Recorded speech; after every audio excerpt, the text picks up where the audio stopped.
नमस्कार बच्चों, कैसे हैं आप सब। उम्मीद है कि आप सब अच्छे होंगे और अपनी एग्ज़ाम की प्रिपरेशन में लगे हुए होंगे। तो बच्चों, आज इस वीडियो में हम लोग क्लास 3 हिंदी का एक सैम्पल क्वेश्चन पेपर डिस्कस करने वाले हैं।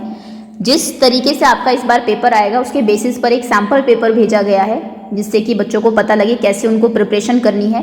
पिछले साल का पेपर भी मैं आपको दिखा चुकी हूँ, कुछ हेल्प उससे मिल जाएगी आपको। इस साल का भी आपको सैम्पल पेपर दिखा देते हैं, कुछ हेल्प इससे हो जाएगी आपकी, तो एक तरीके से प्रिपरेशन अच्छी हो जाएगी। तो चलिए शुरू करते हैं। लेकिन उससे पहले अगर आप नए हैं चैनल पर तो वीडियो के नीचे देखिए राइट साइड में रेड कलर से लिखा होगा सब्सक्राइब। चैनल को आप सब्सक्राइब कर लीजिए, बेल आइकन को प्रेस कर लीजिए, जिससे कि अगली बार कोई वीडियो आपकी क्लास की आती है तो वो आपसे मिस ना हो। ओके, पहले कुछ मल्टीपल चॉइस क्वेश्चंस हैं, इसको पढ़िए। निम्नलिखित गद्यांश को ध्यानपूर्वक समझकर पढ़िए और उसके आधार पर पूछे गए प्रश्नों के उत्तर देने के लिए सही विकल्प का चुनाव करिए। 3 भाई थे, ये आपका पठित गद्यांश या आपके पाठ से ही लिया गया है, सबसे अच्छा पेड़ चैप्टर से। एक दिन सुबह के समय तीनों नए घर की तलाश में निकले। गरम गरम धूप में वे सड़क पर चलते गए। थोड़ी देर में आम का एक बड़ा पेड़ आया, उसके नीचे ठंडी छाह थी। तीनों भाई उसके नीचे आराम करने लगे। पेड़ के पके आम तोड़ तोड़कर वे मीठा मीठा रस चूसने लगे। बड़े भाई ने कहा, भाई मुझे तो यही जगह पसंद है। छोटा सा पैराग्राफ है, आपकी बुक का भी है। पहला प्रश्न है आपका, तीनों भाई किस के नीचे आराम करने लगे? पंखे के नीचे, आम के पेड़ के नीचे, छत के नीचे। तो आम के पेड़ के नीचे आराम करने लगे थे। वे किसकी तलाश में घूम रहे थे? स्कूल की, दुकान की या घर की? तो वो सभी घर की तलाश में घूम रहे थे। ग ऑप्शन सही है। सड़क के किनारे किसका पेड़ आया? नीम का, आम का या बरगद का? आम का पेड़ आया था सबसे पहले। आम के पेड़ पर आम जो थे वो कैसे थे? मीठे, कच्चे या सड़े? तो बहुत ही मीठे आम थे। किस भाई को जगह पसंद आई? बड़े भाई को, छोटे भाई को या बीच वाले भाई को? तो सबसे बड़े भाई को वो जगह पसंद आई थी, बड़े को ही ना। देख लेते हैं एक बार। यस, बड़े भाई ने कहा था मुझे तो यही जगह पसंद है। तो ये आपके 5 प्रश्न हो गए जो कि आपके गद्यांश से पूछे जाएंगे। अब व्याकरण पर आते हैं। निम्न में से दुकान का बहुवचन क्या होगा? दुकानें, दुकानियां, दुकानों। तो दुकान का बहुवचन होता है दुकानें। आगे है, निम्न में से आसमान का उल्टे अर्थ वाला शब्द क्या होगा? आसमान, गगन। गगन मतलब तो आसमान ही होता है। धरती, स्वर्ग। तो आसमान का उल्टा धरती होता है, या फिर पाताल भी हो सकता है। ओके, लेकिन यहाँ पर क्योंकि ऑप्शन में धरती ज़्यादा सूटेबल है तो वही हम लोग लगाएंगे। निम्न में से नदी का समानार्थी, जिसका मतलब नदी हो। धारा, सरिता, प्रवाह। प्रवाह और धारा, उसकी जो लहरें होती है जैसे वो चलती है उनको बोलते हैं। सरिता नदी का पर्यायवाची है, तो यहाँ पर ख ऑप्शन आपका सही होगा। तृतीय खंड वर्तनी, जो सही शब्द है उसको चुनना है आपको। हाथी, हाथी। तो हाथी सही है, का ऑप्शन। निम्न में से सही शब्द कौन सा है? सही विकल्प चुनिए। जमीन या जमीन? तो जमीन होती है, ना कि जमीन, ये ध्यान रखना। आगे है, अब आपकी बुक के क्वेश्चंस हैं आगे। वर्णात्मक लिखित परीक्षा, ये आपके एमसीक्यू थे इससे पहले, जिसमें आपको सही आंसर टिक करना था। अब आपको लिखने हैं आंसर्स। पहला है, तीनों भाई सुबह के समय किस लिए निकल पड़े? तो तीनों भाई सुबह के समय घर की तलाश में निकल पड़े। घर की तलाश में।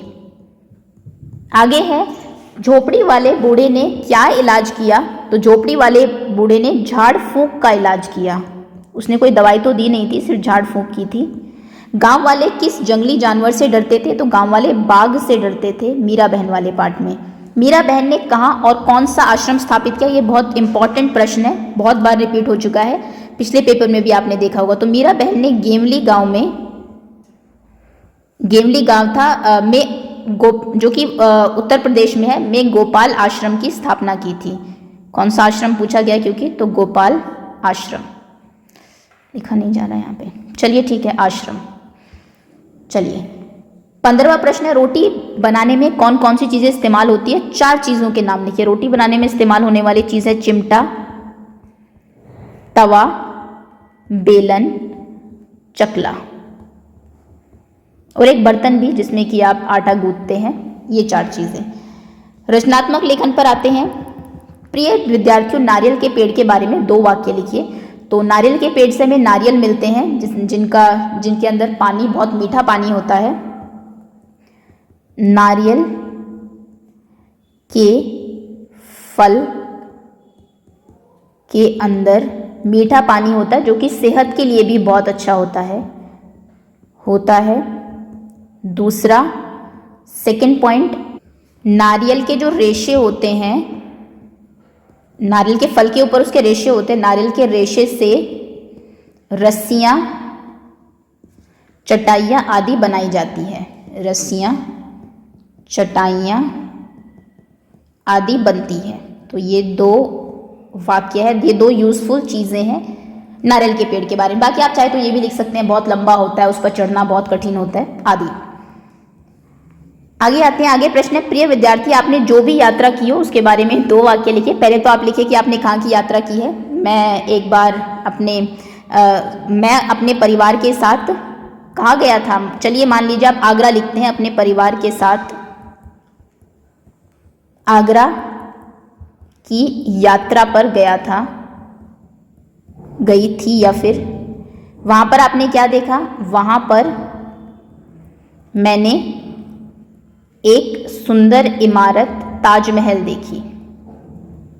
इमारत ताजमहल को देखा, महल माफ करिए को देखा। उसके बाद ताजमहल के बारे में वैसे 2 ही लिखना है। ताजमहल शाहजहां ने बनवाया था और जो बहुत सुंदर है, सफ़ेद रंग का है।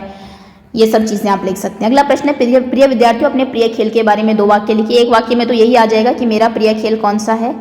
मेरा प्रिय खेल, अब कोई ऑनलाइन गेम नहीं लिखना है कि आप यहाँ पर जैसे कमेंट सेक्शन में लिखते हैं फ्री फायर है मेरा प्रिय खेल, ये सब नहीं लिखना है। कोई ऐसा गेम लिखना है जो कि थोड़ा कहीं कंपटीशन में भी आता हो, थोड़ा फिजिकली एक्टिव। मान लीजिए फुटबॉल है, फुटबॉल है, फुटबॉल में होता क्या है थोड़ा सा उसके बारे में लिख दीजिए। फुटबॉल में हमें बॉल को पैरों से, मैं बोल देती हूँ आप लिख लीजिए, में पैरों से मारकर गोल करना होता है। मारकर, पैरों से आप मारते हैं, किक करते हैं, गोल करना होता है। ओके, आगे नीचे दिए कि गद्यांश को सुंदरता के साथ अपने हस्तक्षेप, उसमें अपने हाथों से यहाँ पर लिखने हैं, हस्तलेख लिखना है। जो भी ऊपर लिखा है, जल है तो कल है, फिर आप उसकी फोटो खींच के भेजेंगे। जैसे आपकी राइटिंग होगी टीचर ऐसा आपको मार्क्स देंगे। ये था सेट 1। चलिए सेट 2 भी देख लेते हैं एक बार। ओके, तो ये है सेट 2। फिर से पहला गद्यांश आपको पढ़ना, ये भी उसी पार्ट से लिया गया है, सबसे अच्छा पेड़ से। पेड़ नीम का भी अच्छा है, उसकी दातून बड़ी अच्छी रहती है। घर में कोई बीमार हो तो लोग नीम की टहनियाँ दरवाजे पर लटका देते हैं। अगर मेरे पास रबड़ का पेड़ होता तो मैं उसके दूध या रस से प्याला भर लेता, रस को पकाकर मैं रबड़ बनाता। रबड़ से लोग गुब्बारे, टायर और तरह तरह की चीज़ें बना लेते। अच्छे पेड़ की क्या कमी है, नारियल के पेड़ की ही सोचो। नारियल के जटाओं से मोटी डोरियाँ बना सकता हूँ और डोरियों से चटाइयाँ भी बना सकता हूँ। ये आपका पैराग्राफ है। और इसका पहला प्रश्न है, घर में किसी के बीमार होने पर किस पेड़ की टहनियाँ दरवाजे पर लटका देते हैं। नीम की, पीपल की या बबूल की। तो ये लटकाते हैं नीम की। कौन सा पेड़ अच्छा है, पीपल का, नीम का, बबूल का। तो उसने कहा है पेड़ नीम का भी अच्छा है। नीम का ही कहा है ना, एक बार कंफर्म कर लेते हैं। नीम का पेड़ भी अच्छा है, तो नीम का ही है, यानी कि बी ऑप्शन सही होगा। लोग गुब्बारे और टायर किस चीज़ से बनाते हैं, मिट्टी से, लकड़ी से, रबड़ से। तो ये दोनों ही चीज़ें रबड़ की बनती हैं। नारियल के जटाओं से क्या बनाया जा सकता है, कुर्सी, डोरियाँ, चारपाई। डोरियाँ बनती है, डोरियों से फिर आप चटाइयाँ बना सकते हैं।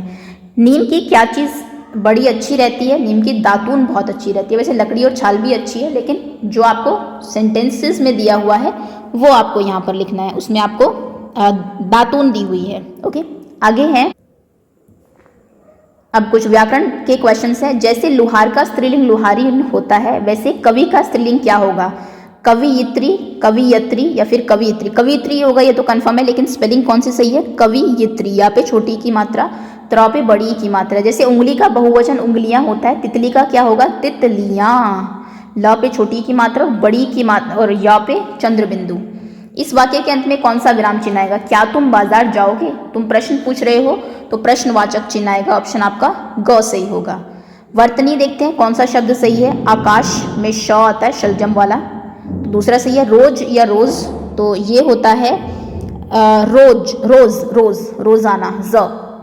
ओके, वैसे रोज वो भी है दूसरा, गुलाब इंग्लिश वाला, लेकिन इसको भी हम रोज बोलते हैं, रोज नहीं। नेक्स्ट है अवंती ने किसकी दुकान खोली। अब ये बुक के प्रश्न उत्तर है आपसे। तो अवंती ने कपड़े रंगने की दुकान खोली, कपड़े रंगने की, जिसमें उनकी बहुत तारीफ भी होती थी। मिर्च का मज़ा कविता के कवि कौन है। हाँ जी, ये बहुत ही फनी कवि है, आपके हर जो है क्लास में इनकी एक कविता ज़रूर होगी। माफ़ करिएगा, रामधारी सिंह दिनकर। दिनकर जी बहुत अच्छा लिखते हैं। जैसे मिर्च का मज़ा भी आप देखिए, बड़ी मज़ेदार कविता है। तीनों भाई किस मौसम में घर की तलाश में निकले थे? तो ये निकले थे गर्मी के मौसम में। हमने देखा था आम आए हुए थे उस समय, और तीनों को धूप भी लग रही थी जब वो पेड़ के नीचे बैठे। तो ये आपके प्रश्नोत्तर है। आगे है, पिंजरा बिना बाग के बंद हो गया, कैसे? तो पिंजरे को मीरा बहन ने अपने हाथों से बंद किया था। मीरा बहन ने पिंजरे को बंद किया था, तो इसलिए वो बिना बाग के ही बंद हो गया था। कविता की पंक्ति पूरी करिए। सर्दी आई डैश पहने वर्दी आई, तो ये है ठंड की पहने वर्दी आई। आगे है आपका रचनात्मक लेख में, प्रिय विद्यार्थियों, अपने प्रिय मित्र के बारे में, प्रिय दोस्त के बारे में 2 वाक्य लिखिए। ये पहले भी आई थिंक आ चुका है।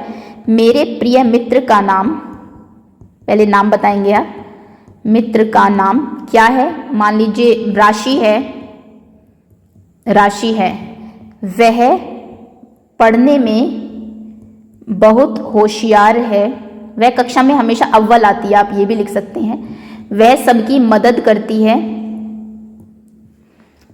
वह सबकी कक्षा में सभी की मदद करती है। इनमें से कोई भी आप 2 लिख देंगे, लेकिन नाम तो बताना आपको जरूरी है शुरू में। प्रिय विद्यार्थियों, कोविड-19 महामारी के बारे में 2 वाक्य लिखिए। ये इस बार का इंपॉर्टेंट क्वेश्चन है। मुझे लगता है इंग्लिश या हिंदी दोनों में से किसी में भी ये आ सकता है। तो कोविड-19 आप जानते हैं यह एक महामारी है। सबसे पहले तो आप लिखेंगे कि जो कोविड-19 है, कोरोना ही बोलते हैं इसको, कोरोना एक फैलने वाली, एक दूसरे व्यक्ति से लगने वाली या फैलने वाली महामारी है। और क्योंकि महामारी इन्होंने दे ही दिया, नहीं तो आप एक सेंटेंस ये भी बना सकते थे कि WHO ने, वर्ल्ड हेल्थ ऑर्गेनाइजेशन ने, विश्व स्वास्थ्य संगठन ने इसे एक महामारी घोषित कर दिया है। ओके। दूसरा कि इससे बचने के लिए हमें हमेशा मास्क पहनकर रहना, हमेशा नहीं, इससे बचने के लिए हमें मास्क पहनना चाहिए। मास्क पहनना और हाथों को धोते रहना अनिवार्य है। इसकी अभी वैक्सीन भी आ गई है, वो उसके बारे में भी थोड़ा सा लिख सकते हैं। जब तक दवाई नहीं तब तक ढिलाई नहीं, लेकिन अभी दवाई है बट फिर भी ढिलाई नहीं, क्योंकि हमारे पास तक अभी नहीं आई है। तो ये 2 सेंटेंसेस आप इसके बारे में लिख सकते हैं। एक दूसरे से लगने वाली है ये सब। प्रिय विद्यार्थियों, आप सर्दी आने से पहले उससे बचने के लिए क्या क्या तैयारियां करेंगे वो आपको लिखना है। तो सर्दी के कपड़ों को निकाल कर सुखा लेंगे। वैसे अब गर्मी का होना चाहिए था, गर्मी आने वाली है। सुखा लेंगे। धूप उनको लगानी ज़रूरी होती है, क्योंकि रखे रखे कई बार स्मेल हो जाती है नॉल, और आपको सर्दी में जानते हैं इन कपड़ों की ज़रूरत भी होती है। दूसरा, अब कपड़े सिर्फ पहनने वाले नहीं, रज़ाई वगैरह भी जो आप ओढ़ते हैं, कि हीटर एंड ऑल ये सब निकाल कर तैयार कर लेंगे। हीटर आदि यंत्रों को तैयार कर लेंगे। जैसे कि आप गर्मी आती है तो उससे पहले उसकी तैयारी में आप कूलर को पूरा तैयार करते हैं। वैसे जब गर्मी आप देखें, हीटर कहीं आपको घर में दिखाई भी नहीं देंगे आपके। हीटर, ब्लोअर जो भी आप यूज़ करते हैं, या फिर पानी गर्म करने के लिए जो भी चीज़ें, उन सभी यंत्रों को जैसे सर्दी आने वाली होती है पहले रेडी कर लिया जाता है। तो ये 2 काम आप कर लेंगे। आपको इससे अच्छा उत्तर सुझा सकते हैं तो वो भी आप कॉमेंट सेक्शन में लिख सकते हैं। और लास्ट में फिर से आपका वही है, सुंदर लेख आपको लिखना है। तो ये था आपका इंग्लिश का पेपर। आसान ही प्रश्न पत्र है, बहुत मुश्किल नहीं है। अगर आपकी प्रिपरेशन अच्छी है तो आप इजीली अटेम्प्ट कर पाएंगे। सो बहुत बहुत धन्यवाद आपका। पढ़ाई करते रहिए, एंड आप सभी के एग्ज़ाम के लिए भी, पेपर के लिए बहुत सारी शुभकामनाएं। Okay, thank you so much.